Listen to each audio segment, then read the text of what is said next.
Ammaiyappan Athmajothi YouTube channel. Siva Thiruchitrambalam.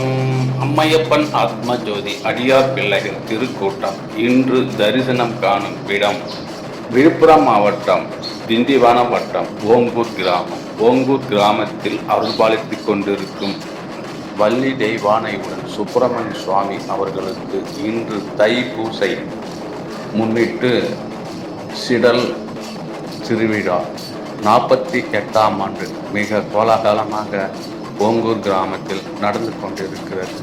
Siva திருச்சிற்றம்.